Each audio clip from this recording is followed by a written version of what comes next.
Bore బావిని ధ్వంసం చేసేందుకు ప్రయత్నించిన దుండగులను కఠినంగా శిక్షించాలని అన్నదాత వాపోయారు.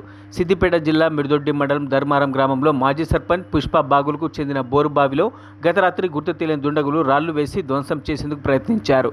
మోటార్కు ఉన్న క్లాంపులతో పాటు వంకను బోరు బావిలో వేయడం జరిగిందన్నారు. నూతనంగా బోర్ వేసి 15 రోజులు కూడా కాకముందే ఇలాంటి చర్యలకు పాల్పడిన దుండగులపై కఠిన చర్యలు తీసుకోవాలని పోలీసులను కోరారు. ఈ విషయంపై స్థానిక పోలీస్ స్టేషన్లో ఫిర్యాదు చేస్తారని ఈ సందర్భంగా వారు తెలిపారు.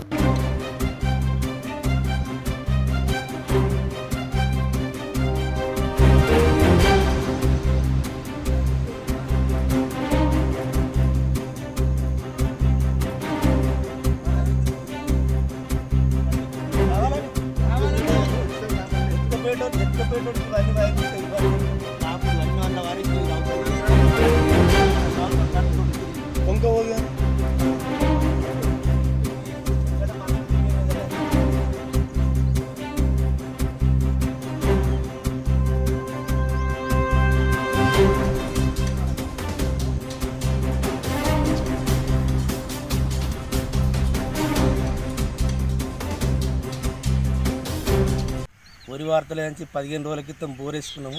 బోరేసుకుంటే కొంచెం నీళ్ళు పడ్డాయి. ఓర్వలేక ఎవరో గుర్తు తెలియని వ్యక్తులు రావుతూ తీసుకొచ్చి బోల్ వేసి పట్టీలు వంక ఇప్పి బోల్ వారేసిరు. దీని మీద పోలీసులకు ఫిర్యాదు చేస్తా అని చెప్పి అనుకుంటున్నా. దీని మీద తగిన చర్యలు తీసుకోవాలి కాంప్లైంట్ ఇచ్చినాక అని చెప్పి నేను కోరుకుంటున్నా. కానీ ఇటువంటి పని ఏమన్నా పగ ఉంటే నా మీద చూసుకోవాలి కానీ ఈ బోర్ మీద కాదు అని చెప్పి నేను కోరడం జరుగుతుంది.